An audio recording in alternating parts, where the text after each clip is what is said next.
ماں خدیجہ رضی اللہ تعالی عنہا کی حضور صلی اللہ علیہ وسلم کی زندگی میں اسلام کے بارے میں بڑا اہم رول، بڑا اہم کردار رہا ہے۔ اعلیٰ علی رحمت الرضوان بڑے اچھے انداز میں آپ کی بارگاہ میں عریضہ پیش کرتے لکھتے ہیں، اہل اسلام کی مادران شفیق بانوان طہارت پہ لاکھوں سلام، یعنی آقا علیہ السلام کی جتنی ازواج مطہرات ہیں اللہ تبارک و تعالیٰ نے سب کو اسلام کی ماں بنایا، قرآن میں اس کا ذکر عطا فرمایا۔ اور ماں خدیجہ رضی اللہ تعالی عنہا کی الگ ہی ایک اپنی شان ہے۔ ماں خدیجہ، آپ کا نام خدیجہ ہے، والد کا نام خویلد ہے، اور نسب نامہ جب دیکھیں گے تو حضور صلی اللہ علیہ وسلم کے اجداد میں ایک بزرگ آتے ہیں جن کا نام ہے قصی۔ قصی پر جا کر کے سلسلہ نسب مل جاتا ہے۔ ماں خدیجۃ الکبریٰ رضی اللہ تعالی عنہ، قصی پر جا کر آپ کا نسب نامہ حضور کے نسب نامے سے مل جاتا ہے۔ جا کر آپ کے والد کا نام خویلد ہے اور آپ کی والدہ کا نام فاطمہ ہے۔ فاطمہ، ذرا اندازہ لگائیں، فاطمہ، حضور صلی اللہ علیہ وسلم کے گھرانے میں کتنی فاطمہ؟ حضور کی پیاری اور چہیتی بیوی ماں خدیجہ رضی اللہ تعالی عنہا کی والدہ کا نام بھی فاطمہ، حضور کی دادی کا نام بھی فاطمہ، اور حضور کی بیٹی کا نام بھی فاطمہ، حضور کی چاچی کا نام بھی فاطمہ، اور حضور کی نواسی کا نام بھی فاطمہ۔ ہمارے ہاں تو بولے ڈبل ٹیبل نام ہو جائے، ایک ہی نام کے کئی لوگ گھر میں۔ خدیجہ رضی اللہ تعالی عنہا کی کنیت ام ہند ہے۔ ام ہند کیوں ہے؟ چونکہ ماں خدیجہ رضی اللہ تعالی عنہا کا نکاح حضور صلی اللہ علیہ وسلم سے پہلے دو لوگوں سے ہوا۔ پہلے شوہر جن کا نام مالک تھا، لیکن ان کی کنیت ابو حالہ ہے۔ ان کی کنیت ابو حالہ، اس کی وجہ یہ کہ جب مالک سے حضرت خدیجہ رضی اللہ تعالی عنہا کا نکاح ہوا تو اللہ تبارک و تعالیٰ نے دو بیٹے عطا فرمائے۔ ایک بیٹے کا نام ہند تھا اور دوسرے بیٹے کا نام حالہ تھا۔ تو ایک بیٹے کی نسبت سے ماں خدیجہ کی کنیت پڑی ام ہند، اور دوسرے بیٹے کی نسبت سے مالک کی کنیت پڑی ابو حالہ۔ ابو حالہ کے انتقال کر جانے کے بعد پھر ماں خدیجہ رضی اللہ تعالی عنہا نے اس قبیلے میں شادی کی جس قبیلے کی شہرت بہادری کے اعتبار سے بہت زیادہ، وہ قبیلہ بنو مخزوم، جس سے تعلق حضرت عمر کا رہا، جس قبیلے سے تعلق حضرت خالد ابن ولید سے کا رہا۔ اس قبیلے میں بڑے جنگجو لوگ ہوا کرتے تھے۔ اسی قبیلے میں ایک شخص ہے جن کا نام عتیق تھا، عتیق مخزومی۔ ماں خدیجہ رضی اللہ تعالی عنہا نے ابو حالہ کے انتقال کر جانے کے بعد ابو عتیق مخزومی سے نکاح کیا، اور اللہ تبارک و تعالیٰ نے ایک بیٹی عطا فرمائی۔ اس بیٹی کا نام بھی ہند رکھا گیا۔ لفظ ہند لڑکے کا بھی نام رکھا جا سکتا ہے اور لڑکی کا نام بھی رکھا جا سکتا ہے۔ ایسے جیسے تنویر نام لڑکی کا بھی ہوتا ہے، لڑکے کا بھی ہوتا ہے۔ تحسین نام لڑکی کا بھی ہوتا ہے، لڑکے کا بھی ہوتا ہے۔ انجم نام لڑکے کا بھی رکھا جاتا ہے، لڑکی کا بھی رکھا جاتا ہے۔ تبسم نام لڑکی کا بھی اور لڑکے کا بھی رکھا جاتا ہے۔ ویسے ہی ہند نام لڑکے کا بھی رکھا جاتا ہے، لڑکی کا بھی رکھا جاتا ہے۔ تو ماں خدیجہ رضی اللہ تعالی عنہا کے شکم اطہر سے ایک شہزادی پیدا ہوئی جو عتیق کی طرف منسوب رہی، ان کا نام بھی ہند رکھا گیا۔ یہ آقا علیہ السلام کی ربیبہ ہیں۔ ربیبہ اس بچی کو کہا جاتا ہے کہ جب بیوی کا نکاح کسی اور شوہر سے ہوا تھا، اس شوہر کا انتقال ہو جائے اور اس شوہر سے جو بیٹی ہو، تو بیوی جب نکاح میں آئے تو اس بچی کو لے کر کے آئے، تو اس بچی کو اس شوہر کے لیے ربیبہ کہا جاتا ہے۔ تو ماں خدیجہ رضی اللہ تعالی عنہا حضور صلی اللہ علیہ وسلم کے نکاح میں آنے سے پہلے دو شخصوں سے نکاح کر چکی تھی، اور ان کے ذریعے سے آپ کے 3 بچے تھے، 2 بیٹے اور 1 بیٹیاں۔ ایک بیٹی موجود، بیٹی کا نام ہند اور بیٹے کا نام حالہ اور ایک کا نام ہند تھا۔ ماں خدیجہ رضی اللہ تعالی عنہا آپ کے چچا زاد بھائی تھے جو بڑے زبردست عالم رہے، جن کا نام ورقہ ابن نوفل ہے۔ ورقہ ابن نوفل ایک خواب ماں خدیجہ رضی اللہ تعالی عنہا نے دیکھا۔ خواب یہ تھا، آپ ارشاد فرماتی ہیں کہ آسمان میں جو سورج ہے وہ سورج میرے گھر میں آ گیا، اور میرے گھر میں آنے کے بعد میرا گھر پورا روشن ہو گیا، اور روشن ہونے کے بعد اس کی روشنی نکلی تو مکے میں جو گھر ہیں یکے بعد دیگر ایک ایک گھر میں وہ روشنی پہنچی، یہاں تک کہ پورا مکہ روشن ہو گیا۔ انہوں نے خواب دیکھا، ماں خدیجہ رضی اللہ تعالی عنہا نے۔ خواب دیکھنے کے بعد حضرت ورقہ ابن نوفل جو آپ کے چچا کے لڑکے تھے ان کے پاس گئی، اور جانے کے بعد کہا میں نے ایسا ایسا خواب دیکھا ہے، میرے خواب کی کیا تعبیر ہے؟ تو خواب سننے کے بعد ورقہ ابن نوفل نے کہا مبارک ہو۔ کہا کیا مطلب؟ کہا مبارک ہو جو نبی آخر الزماں ہوں گے، وہ نبی آخر الزماں وہ آپ سے نکاح کریں گے۔ ارے بہت سلو بولے یار، نبی آخر الزماں آپ سے نکاح کریں گے اور آپ کے گھر سے اسلام کی روشنی نکلے گی، اور اس روشنی کی برکت سے پورا مکہ روشن ہوگا، پوری دنیا میں وہ روشنی پھیلے گی۔ ماں خدیجہ رضی اللہ تعالی عنہا خواب کی تعبیر سن کر کے تشریف لائی، اور آپ کو اس زمانے میں جو ہے صادقہ کہا جاتا تھا، یعنی سچی خاتون کہا جاتا تھا۔ آپ کا لقب پورے عرب میں صادقہ تھا، اور ادھر مصطفیٰ جان رحمت کا لقب تھا صادق الامین۔ سبحان اللہ، صادق بھی امین بھی، امانت دار بھی۔ تو حضور صلی اللہ علیہ وسلم کی عمر شریف ہے 25 سال، اماں خدیجہ رضی اللہ تعالی عنہا کی عمر ہے 40 سال۔ اماں خدیجہ کے پاس مال بہت تھا۔ مال کیسے تھا؟ ایک تو خاندانی مال تھا، دوسرے 2 شوہروں کا انتقال ہوا، دونوں شوہروں کے انتقال کے بعد ان کی پراپرٹی ان کے حصے میں آئی، تو اس طریقے سے مال ان کے پاس بہت تھا۔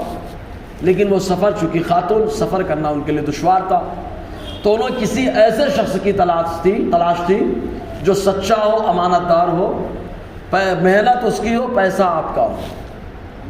تو انہوں نے آقا علیہ السلام کے بارے میں سن رکھا تھا کہ حضور صلی اللہ علیہ وسلم صادق بھی ہیں، امانت دار بھی ہیں۔ تو ایک دن اپنے غلام میسرہ کو بھیج کر حضور صلی اللہ علیہ وسلم کو پیغام دیا کہ آپ اگر تجارت کرنا چاہیں تو میں اپنا مال لگانے کے لیے تیار ہوں۔ تو حضور صلی اللہ علیہ وسلم نے قبول فرما لیا، اور قبول کرنے کے بعد حضور صلی اللہ علیہ وسلم ملک شام تجارت کرنے کے لیے نکلے۔ یہ ملک شام کا مصطفیٰ جان رحمت صلی اللہ علیہ وسلم کا دوسرا سفر تھا۔ پہلا سفر حضور صلی اللہ علیہ وسلم نے اپنے چچا ابو طالب کے ساتھ 12 سال کی عمر میں کیا تھا، جس سفر میں ایک راہب سے ملاقات ہوئی تھی۔ اس راہب کا نام تھا بحیرہ۔ اس راہب نے بھی حضور صلی اللہ علیہ وسلم کے نبی ہونے کی نشانیاں بیان فرمائی تھی۔ اور یہ دوسرا سفر تھا جو سفر حضور صلی اللہ علیہ وسلم نے ماں خدیجہ رضی اللہ تعالی عنہا کے مال کو لے کر کے کیا۔ راستے میں پہنچے، ایک راہب ملا جس راہب کا نام نستورہ تھا۔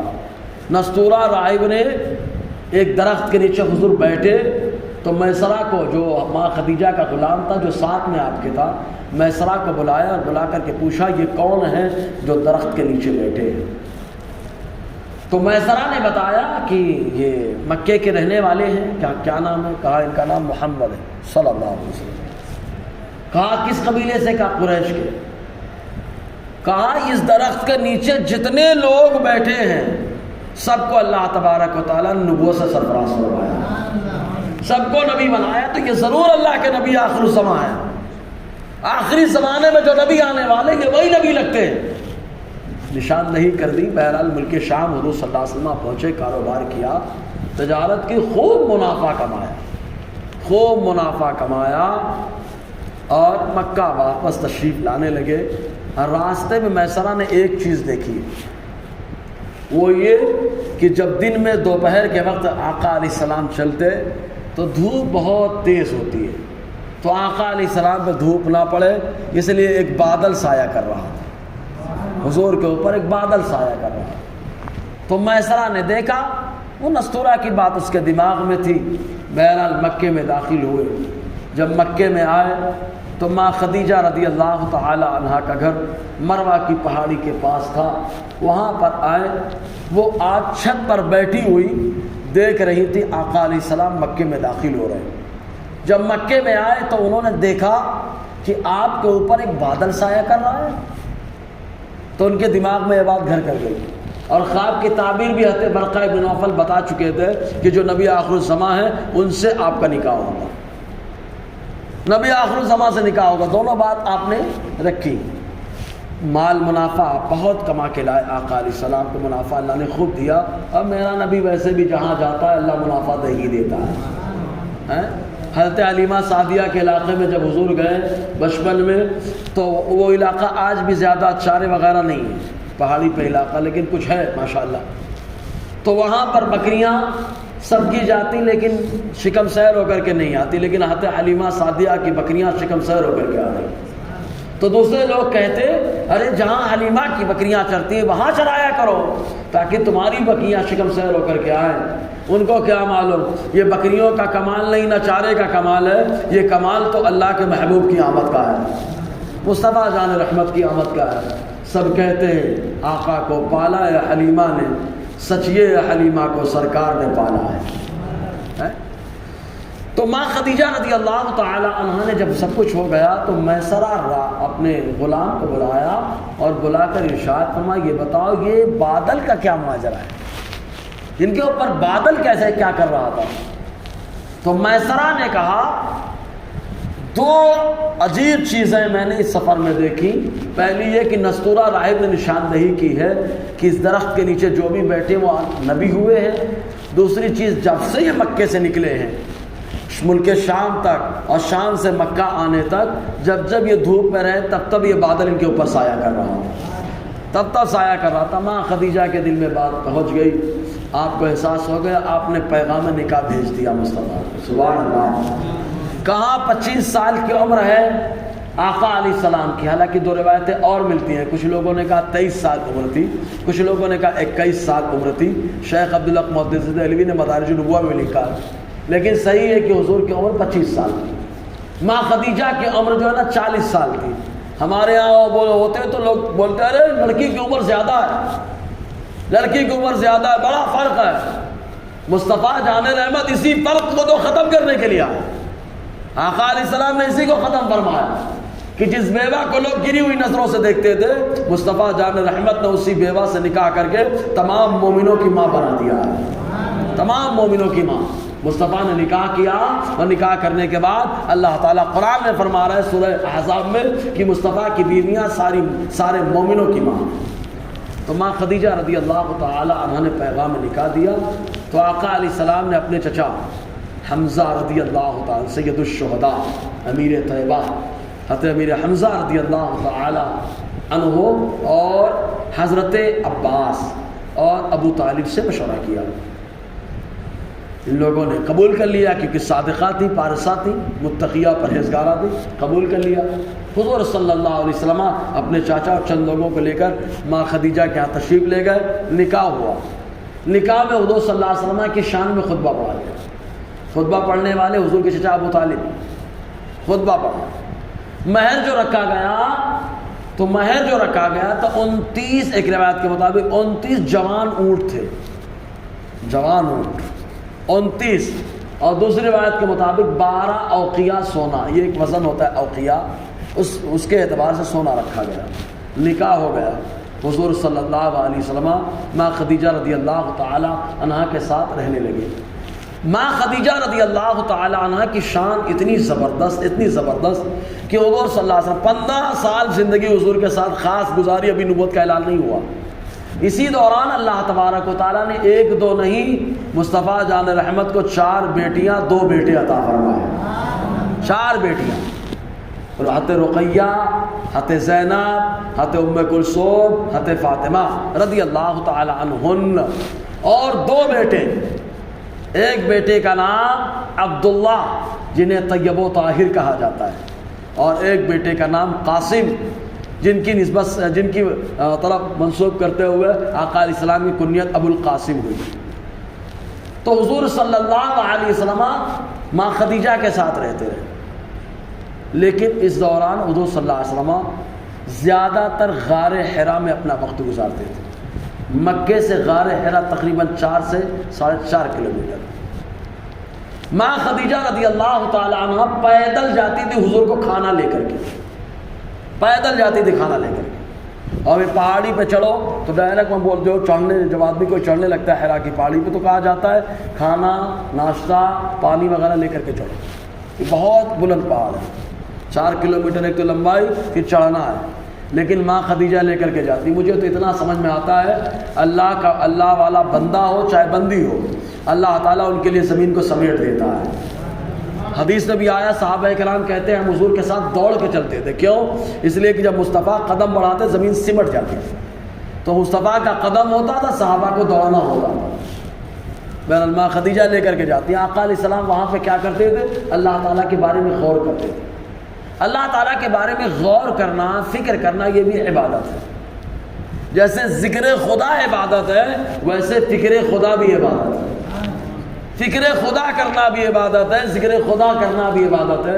ایک قول کے مطابق حضرت ابراہیم علیہ السلام کے دین کے مطابق حضور صلی اللہ علیہ وسلم وہاں عبادت کیا کرتے تھے. 15 سال گزرے.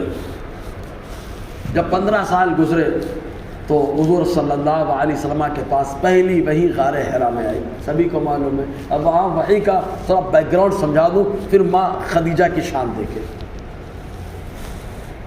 پہلی بار وحی آئی ہے.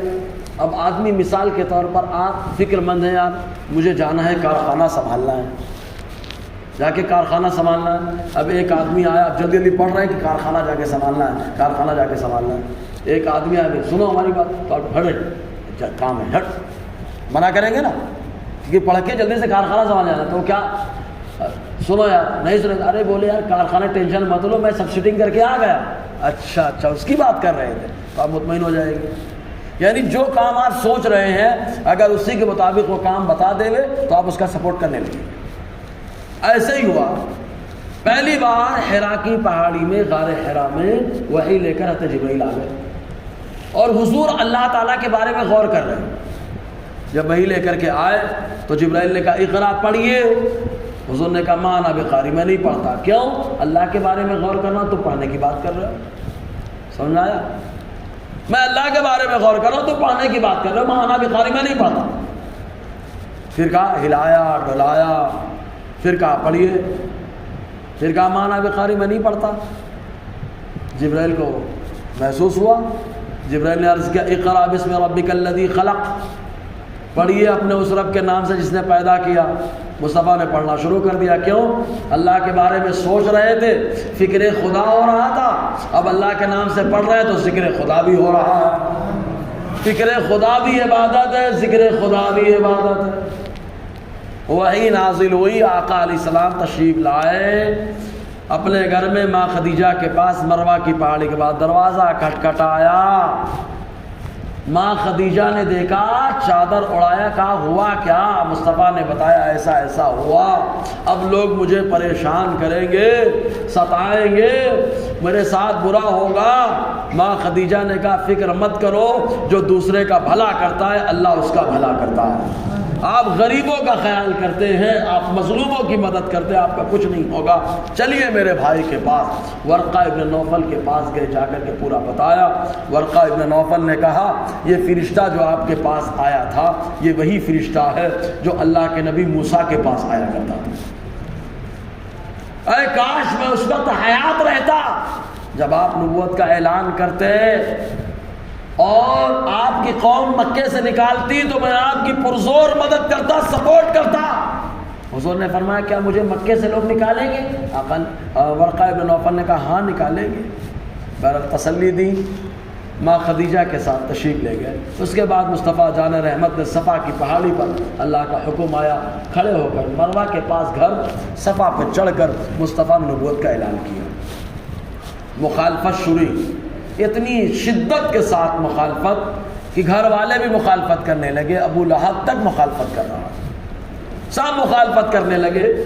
تو حضور صلی اللہ علیہ وسلم سب کی مخالفت جھیلنے کے بعد، برداشت کرنے کے بعد جب گھر تشریف لاتے، ماں خدیجہ کے چہرے پہ نظر پڑتی تو اللہ تعالیٰ سارے غم ختم فرما دیتا، سارے غم ختم فرما دیتا. ایسی ماں خدیجہ رضی اللہ تعالیٰ عنہ کی شان رہی جن کو دیکھ کر میرے نبی کا غم بھی ختم ہو جاتا، میرے نبی کی فکر بھی ختم ہو جاتی. ورنہ میرے نبی کا چہرہ تو ایسا ہے کہ ہر روتے ہوئے کو ہنسنے کا موقع دیتا ہے، مسکرانے کا موقع دیتا ہے، خوش ہونے کا موقع دیتا ہے.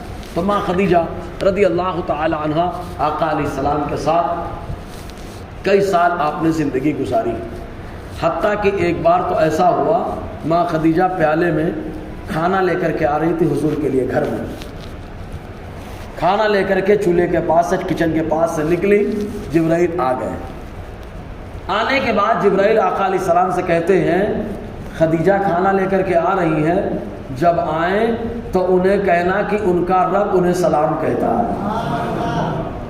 ماں خدیجہ کو اللہ تعالیٰ نے سلام بھیجا ہے اور ماں عائشہ کو بھی اللہ تعالیٰ نے سلام بھیجا ہے، سمجھے نا، آسمان سے اللہ نے سلام بھیجا ہے ماں خدیجہ کے لیے اسپیشل، اور انہیں خوشخبری دینا کہ اللہ تعالیٰ جنت میں انہیں اللہ تعالیٰ نے ایسا محل ان کے لیے بنایا ہے جہاں نہ شور ہوگا نہ چلاہٹ ہوگی، وہاں خالی آرام ہی آرام ہوگا۔ ماں خدیجہ آئیں، آقا علیہ السلام نے انہیں خوشخبری بھی سنائی، حتیٰ کہ ایک وقت آیا کہ حضور اعلان نبوت کے 10ویں سال حضور کے چچا ابو طالب 3 دن پہلے ان کا انتقال ہوا ہے، رمضان کی 7 تاریخ تھی، آپ کے چچا ابو طالب انتقال کر گئے، اور ان کے 3 دن کے بعد رمضان کی 10 تاریخ اعلان نبوت کا 10واں سال حضور صلی اللہ علیہ وسلم کی زوجہ محترمہ ہم مومنوں کی ماں خدیجہ پردہ فرما گئی۔ ان کی موجودگی میں آقا علیہ السلام نے دوسرا نکاح نہیں کیا، جب تک وہ رہی آقا علیہ السلام نے کسی اور سے نکاح نہیں کیا۔ ماں خدیجہ رضی اللہ تعالی عنہا کے قبر انور میں مصطفیٰ خود اترے ہیں، اور جس کی قبر میں مصطفیٰ جلوہ فرما ہو محشر تک اللہ تعالیٰ اجالا پیدا فرماتا ہے۔ قبر میں لہرائیں گے تا حشر چشمے نور کے، جلوہ فرما ہوگی جب طلعت رسول اللہ۔ ماں خدیجہ کے قبر میں حضور صلی اللہ علیہ وسلم خود اترے ہیں۔ واللہ بتا رہا ہوں، ابھی کچھ مشائخ جو مکے کے سادات، ان کا جملہ ماں خدیجہ کی بارگاہ میں حاضری کر انہوں نے کہا یہ وہ جنت المعلیٰ کا حصہ ہے جہاں اللہ تبارک و تعالی ہر وقت انوار و تجلیات کی بارشیں نازل فرماتا ہے۔ تو ماں خدیجہ رضی اللہ تعالی عنہ کی تدفین کا معاملہ آیا، اس وقت نماز جنازہ مشروع نہیں ہوئی تھی، نماز جنازہ کا معاملہ نہیں تھا، اس لیے آقا علیہ السلام نے تدفین کی، اور اس کے بعد حضور صلی اللہ علیہ وسلم کو بڑا غم لاحق ہوا، تو اس سال کا نام ہی حضور نے رکھ دیا تھا عام الحزن، غم کا سال۔ غم کا سال حضور صلی اللہ علیہ وسلم نے اس سال کا نام رکھ دیا۔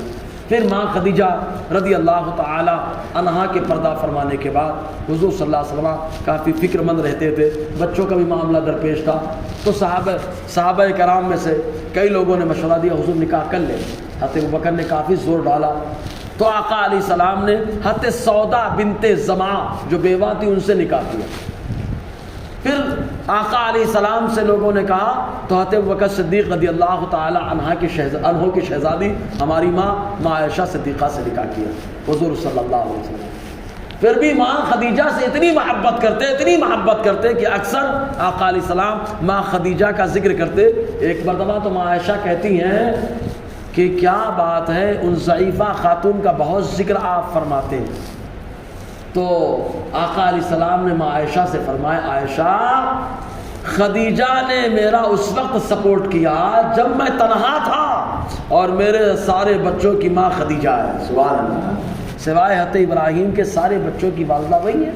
حضرت ابراہیم کی والدہ کا نام ماریا قبطیہ رضی اللہ تعالی عنہ ہے۔ حتیٰ کہ ایک روایت میں تو آقا علیہ السلام نے فرمایا کہ تمام عورتوں میں سب سے افضل عورت خدیجہ بنت خویلد ہے اور فاطمہ بنت محمد ہے صلی اللہ علیہ وسلم۔ تو آقا علیہ السلام نے ماں خدیجہ رضی اللہ تعالی عنہ کی بڑی شان ہے، بڑا مقام ہے۔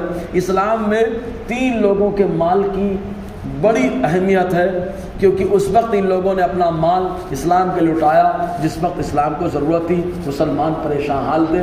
سب سے پہلے ماں خدیجہ کے ساتھ، ماں خدیجہ کے پاس جتنا مال تھا سارا مال مصطفیٰ کے اوپر اور اسلام کے اوپر خرچ کیا، سارا مال خرچ کیا۔ حضرت ابوبکر صدیق نے بھی، حضرت عثمان غنی رضی اللہ تعالی عنہما نے، تو ان 3 شخصیات کا مال اسلام کے اوپر خرچ ہوا۔